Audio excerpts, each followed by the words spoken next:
اعوذ باللہ من الشیطان الرجیم بسم اللہ الرحمن الرحیم۔ اللہ کے فضل و کرم سے اللہ نے سعادت بخشی کہ 30 پارے مکمل ہو گئے، جس میں سے آج 1.5 پارہ اپنی تراویح میں سنا۔ سورہ بقرہ کا آخری حصہ جو رہ گیا تھا، اور اس کے ساتھ پھر آپ نے سورہ آل عمران کو سنا۔ اللہ تعالیٰ نے جو آج ابتدائی آیتیں آپ نے سنی، اس میں بتایا کہ پہلے تم سب ایک دین پر تھے۔ چنانچہ اللہ تعالیٰ نے جب آدم علیہ السلام کو اس دنیا میں بھیجا تو کوئی دوسرا تیسرا مذہب نہیں تھا، صرف ایک مذہب تھا، ایک دھرم تھا، وہ تھا اللہ کو ایک ماننا اور اسی کی عبادت کرنا۔ یہ ایک لمبے زمانے تک چلتا رہا۔ جب حضرت نوح علیہ السلام کا زمانہ آیا تو نوح علیہ السلام کے زمانے میں شیطان نے لوگوں کو یہ بہکایا اور یہ کہا کہ یہ جو نیک لوگ ہیں ان کی تصویریں بنا کے رکھ لو اور اس کے ذریعے سے تم اللہ کو یاد کیا کرو گے۔ بالآخر نتیجہ ایسا ہوا کہ بعد میں شیطان نے یہ انہیں بہلایا کہ یہی تمہارے معبود تھے۔ اس طریقے سے لوگوں نے الگ الگ انسانوں کی مختلف مورتیاں بنا کر گھروں میں رکھ لی اور وہاں سے مستقل طور پر یہ عبادتیں الگ الگ ہونے لگی اور لوگ اللہ کو چھوڑ کر دوسری چیزوں کی پوجا میں بھی لگ گئے۔ اور پھر اس کے بعد اللہ تعالیٰ نے یہ دنیا جب بہت زیادہ بہت جاتی تو پیغمبر بھیجتے، وہ پیغمبر آتے اور آ کر کے لوگوں کو بتلاتے کہ بھائی ایک اللہ کی عبادت کرو۔ پھر وہ کچھ لوگ اللہ کی پیغمبر کی بات مانتے، کچھ اختلاف کرتے۔ اسی طریقے سے اللہ تعالیٰ نے اس دنیا میں بھیجتے بھیجتے 1,24,000 نبیوں کو بھیجا۔ یہ ہم سب کی ہدایت کے لیے بھیجا۔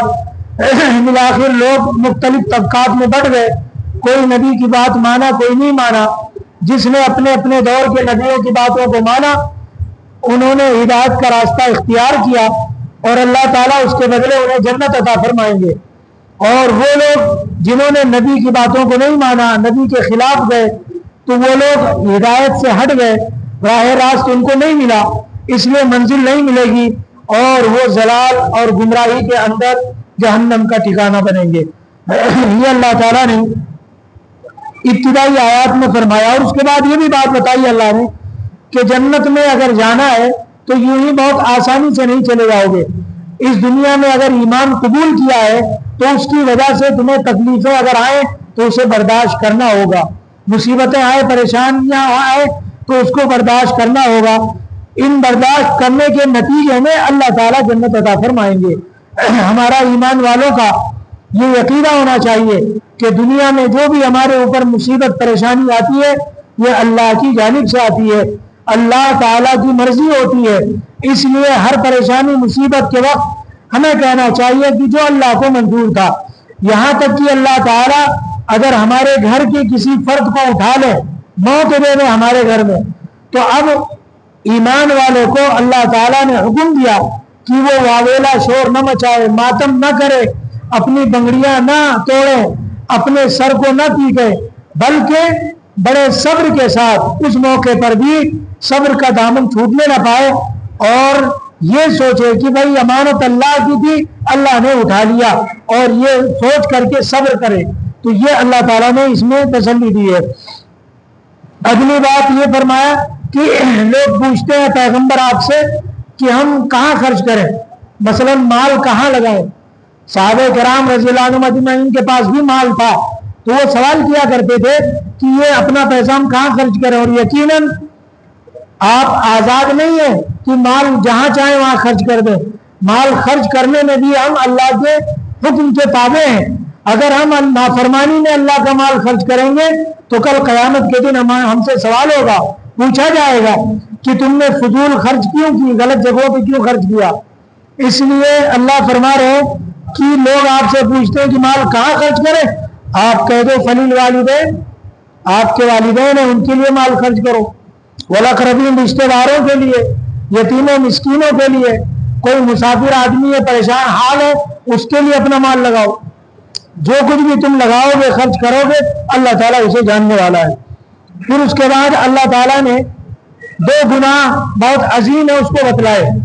ایک گناہ ہے شراب کا پینا، یہ بہت بڑا گناہ ہے، گناہ کبیرہ اسے کہا گیا ہے۔ شراب ام الخبائث ہے، سارے گناہوں کی جڑ ہے، ساری خباثتوں کا پلندہ ہے۔ کیوں؟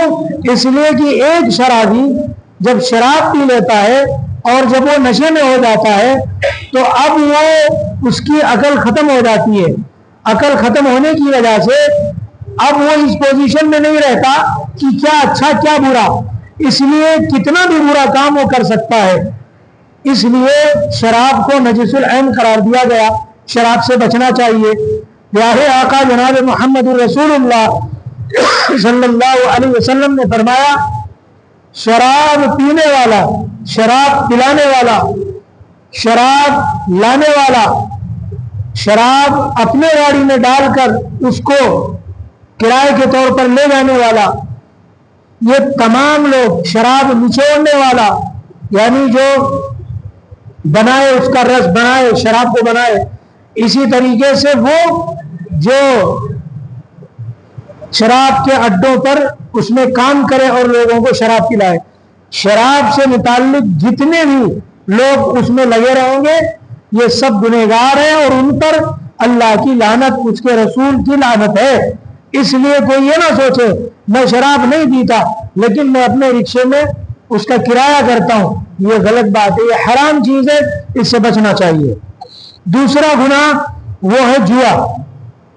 اب جوا کی جتنی قسمیں ہیں وہ سب کے سب آ گئی، چاہے وہ لاٹری کا ٹکٹ ہو، چاہے مٹکا کھیلنا ہو، چاہے ویڈیو گیم ہو، چاہے سٹا لگانا ہو، چاہے پتے کھیل کر کے جوا پیسے کمانا ہو، جتنی بھی جوے کی شکلیں ہیں سب حرام ہے، ناجائز ہے۔ اللہ نے فرمایا کہ اس میں تمہیں بظاہر کوئی فائدہ نظر آ رہا ہوگا لیکن فائدے سے زیادہ نقصانات ہیں، اس لیے اس سے بچنا چاہیے۔ آگے اللہ تعالیٰ نے قسم سے منع فرمایا کہ انسان قسم بار بار نہ کھائے، جیسے لوگوں کی عادت ہوتی ہے، اللہ کی قسم، باپ کی قسم، ماں کی قسم، قرآن قسم، یہ لوگ عام طور پہ کرتے ہیں، لیکن یہ اللہ نے اس سے منع فرمایا، قسمیں نہیں کھانا چاہیے۔ اس کے بعد اللہ تعالیٰ نے طلاق کا معاملہ فرمایا۔ دیکھو آج بہت سارا ظلم مسلم معاشرے میں، مسلم سماج میں ہو رہا ہے اور شوہر بیویوں پہ ظلم کر رہے ہیں، اسی وجہ سے طلاقیں بڑھ رہی ہیں اور کورٹوں میں لاکھوں کی تعداد میں تمام یہ کیس میاں بیوی کے پینڈنگ پڑے ہوئے ہیں، اور یہ صرف اس لیے کہ نہ شوہر بیوی کے حقوق جان پا رہا ہے اور نہ بیوی سمجھ پا رہی ہے کہ شوہر کے حقوق کیا ہے۔ یہ ظلم ہو رہا ہے ایک دوسرے کی طرف سے، شوہر کبھی ظلم کر رہا ہے، کبھی بیوی بھی ظلم کر رہی ہے، تو اس وجہ سے طلاقیں آ رہی ہیں۔ تو اللہ تعالیٰ نے فرمایا کہ طلاق یہ بہت برا عمل ہے، بہت اللہ تعالیٰ کا عرش ہل جاتا ہے طلاق دینے کی وجہ سے۔ شیطان سب سے زیادہ خوش اس وقت ہوتا ہے جب کوئی شوہر اپنی بیوی کو طلاق دے دیتا ہے، تو اس وجہ سے میرے بھائی اس سے بچنا چاہیے۔ لیکن پھر بھی اگر ضرورت آ گئی تو چونکہ اب میاں بیوی کا نباہ ہی نہیں ہو رہا ہے، روز جھگڑے ہو رہے ہیں، بات بنانے کی کوشش کی جا رہی ہے، سالوں سے ان کو سمجھایا جا رہا ہے لیکن سمجھ میں نہیں آ رہا، تو اب اس صورت میں شریعت نے اجازت دی ہے کہ طلاق دے دیا جائے۔ لیکن طلاقیں ان کو ایک دے دی جائے یا دو دے دی جائے، اس سے ان کو واپس لانے کا آپشن رہتا ہے۔ 3 طلاقیں نہ دی جائیں، اس لیے کہ اس کے بعد پھر تم اگر لانا چاہو اور تمہیں کوئی پچھتاوا ہو تو اس کا فائدہ کوئی نہیں ہوگا۔ بہتر افضل طریقہ یہی ہے کہ ایک طلاق اسے اس کی پاک ہونے کی حالت میں ہم بستری کیے بغیر اسے دے دی جائے۔ اس کے بعد اللہ تعالیٰ نے ایک ماں اپنے بچوں کو دودھ کتنے سال پلائے، اس کا حکم بھی اللہ نے بیان فرمایا کہ 2 سال مدت ہے اس کی، یعنی ایک ماں اپنے بچے کو 2 سال دودھ پلا سکتی ہے۔ اب یہ 2 سال میں شوہر اور بیوی یعنی ماں باپ بچے کے اگر چاہیں تو کم مدت کر سکتے ہیں اور جیسا چاہیں ویسا کر سکتے ہیں، بچے کی طبیعت کے اوپر ہے، لیکن بچے کا ماں کی دودھ میں بڑی طاقت ہے، بچے کو فٹنس ہے اور بچے کے اندر جو ہے اس سے زیادہ پروٹین کسی اور چیز میں ملنے والا نہیں ہے، اس لیے ماں کو چاہیے کہ وہ اپنے بچے کو 2 سال مکمل دودھ پلائے۔ بالآخر کسی وجہ سے نہیں پلا سکتی تو اس میں کوئی حرج نہیں ہے. اب تو قسم قسم کے ڈبے کے دودھ نکل گئے ہیں, وہ بھی چاہیں تو پلا سکتے ہیں. یہ ایک مدت اللہ تعالیٰ نے بتلائی ہے. اس کے بعد آپ نے یہ سنا سورہ بقرہ کا آخری حصہ کی, جس میں اللہ نے فرمایا کہ تمام رسول اللہ تعالیٰ نے ان کو فضیلت ایک دوسرے پر بخشی ہے. سب سے زیادہ فضیلت اللہ نے جناب محمد الرسول اللہ صلی اللہ علیہ وسلم کو عطا فرمائی ہے. اس کے بعد آپ نے آیت الکرسی سنا. یہ آیت الکرسی قرآن کریم کی ایک ایسی آیت ہے جو بہت قیمتی آیت ہے. اللہ تعالیٰ نے اپنے خزانے خاص سے یہ نازل کیا تھا جناب محمد الرسول اللہ صلی اللہ علیہ وسلم پر. پیارے نبی صلی اللہ علیہ وسلم جب آخری وقت میں موت کی تکلیف ہو رہی تھی تو اس وقت سوال کیا تھا پیارے رسول صلی اللہ علیہ وسلم نے حضرت جبرائیل امین سے کہ کیا یہ موت کی سختی سب کو ہوتی ہے اور کیا میری امت کو بھی ہوگی؟ تو جبرائیل امین نے کہا کہ یا رسول اللہ صلی اللہ علیہ وسلم یہ موت کے وقت تکلیف سب کو ہوتی ہے جیسے آپ کو ہو رہی ہے. تو پھر لیکن جبرائیل امین نے اس موقع پر ایک بات کہی کہ اے اللہ اگر آپ کی امت یہ آیت الکرسی فرض نماز کے بعد پڑھ لے اور اس کی موت آ جائے تو موت آتے ہی اگلا قدم اس کا جنت میں ہوگا. مطلب یہ کہ موت کی سختیوں سے اللہ تعالیٰ اسے بچا لیتے ہیں. تو بہرحال یہ آیت ایسی ہے, اس آیت کو ایسے بھی یاد رکھنا چاہیے جس گھر میں پڑھی جائے شیطان کا بسیرا اس گھر میں نہیں ہو سکتا. اس کے بعد صرف دو باتیں رہ گئی ہیں. بھائی رمضان کا مہینہ یہ مت دیکھو ٹائم ہو گیا, دیکھو اللہ کے لیے یہ اللہ نے اپنی رحمتیں برکتیں اتاری ہیں. ایک 10 منٹ 15 منٹ قربانی دو کہ بھائی اس مہینے میں کم از کم ہم اللہ کی قرآن کی باتیں سنیں گے, کچھ اس سے فائدہ ہوگا. اللہ کی رحمتوں کا سایہ لو, اس کی برکتوں سے مزے اٹھاؤ. اس لیے مزے لے کر سنو, انٹرسٹ کے ساتھ سنو, بوریت مت ہو. دو باتیں اللہ نے بتلائیں. حضرت عزیر علیہ السلام اللہ کے ایک پیغمبر تھے. انہوں نے اللہ سے کہا ایک بستی پر سے گزرے تو اللہ نے اس بستی پر عذاب نازل کیا تھا, پوری بستی کو الٹ پلٹ دیا تھا, الٹا کر دیا تھا, یہاں تک کہ اس کی چھت نیچے, اس کے تمام پلر اوپر تھے. اس طریقے سے تمام انسان الٹے ہو کے مر گئے تھے. عزیر علیہ السلام نے کہا کہ اے اللہ تو انہیں دوبارہ کیسے زندہ کرے گا, یہ تو اس طریقے سے الٹ پلٹ ہو گئے. مطلب انہیں شک نہیں تھا کہ اللہ زندہ نہیں کرے گا, لیکن پیغمبر تھے, زندہ کریں گے تو کیسے کریں گے.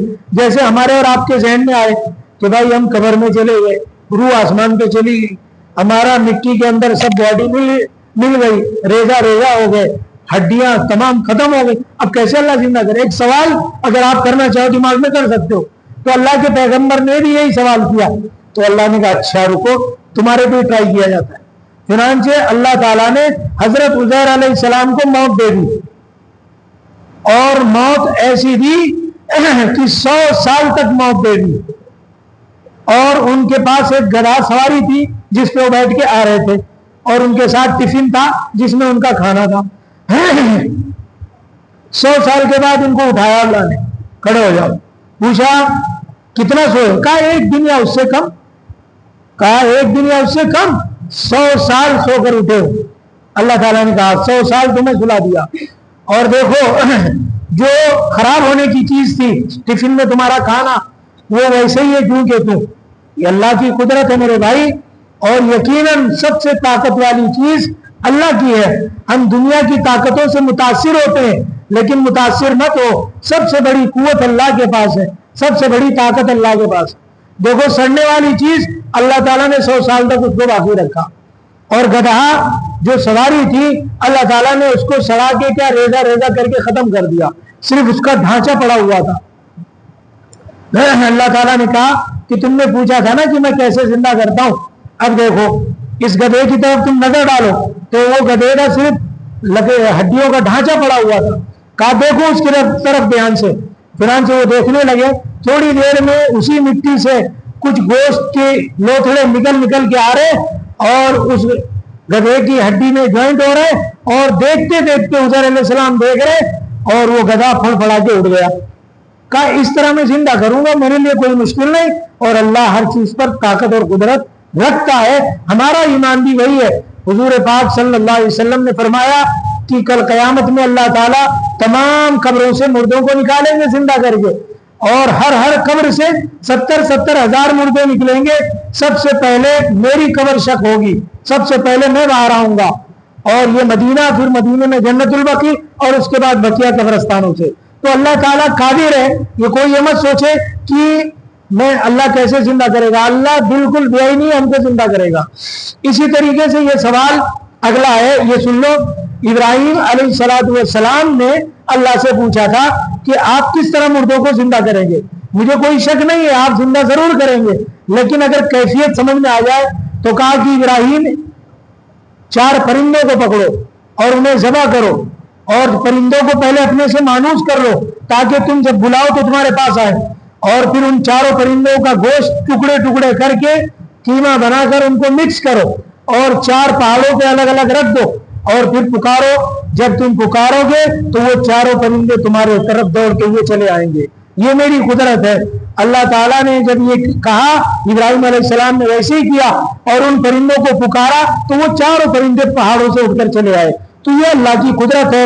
بہرحال میرے بھائی, اس کے علاوہ اللہ نے اللہ کی راہ میں خرچ کرنا چاہیے. زکوٰۃ ہے, صدقہ ہے, خیرات ہے, اس سے اپنا ہاتھ روکنا نہیں چاہیے. یہ بہت فائدے کی چیز ہے. اللہ تعالیٰ فرما رہے ہیں وہ لوگ جو اللہ کی راہ میں اپنا مال خرچ کرتے ہیں ان کی مثال ایسے ہے جیسے کہ کاشتکار نے, کھیتی کرنے والے نے ایک دانہ زمین میں ڈالا. کتنا دانہ ڈالتا ہے؟ ایک دانہ زمین میں ڈالا. اللہ تعالیٰ نے پودا نکالا, اس پودے میں 7 بالیاں نکلی. ایک دانے سے ایک پودا نکلا اور اس میں 7 شاخیں نکلی الگ الگ, مثلاً گیہوں کی, اور ہر بالی میں 100 دانے. تو ایک دانے پہ اللہ تعالیٰ نے کتنے دانے پیدا کیے؟ بولو بھائی, 700 دانے پیدا کیے. 1 روپیہ اللہ کے نام پہ خرچ کرو گے, اللہ تعالیٰ 700 روپے, اور اللہ کہنے میں جتنا چاہوں بڑھا سکتا ہوں. اللہ بادشاہ ہے بھائی, اس کو کون یہ ہے روکنے کا وہ ادھیکار. تو اس لیے اللہ کہہ رہے ہیں کہ خوب اللہ کے نام پہ خرچ کرو, فائدے میں رہو گے, کوئی تمہارا نقصان اور گھاٹا نہیں ہوگا. اللہ تعالیٰ ہم سب کو سمجھنے کی توفیق عطا فرمائے.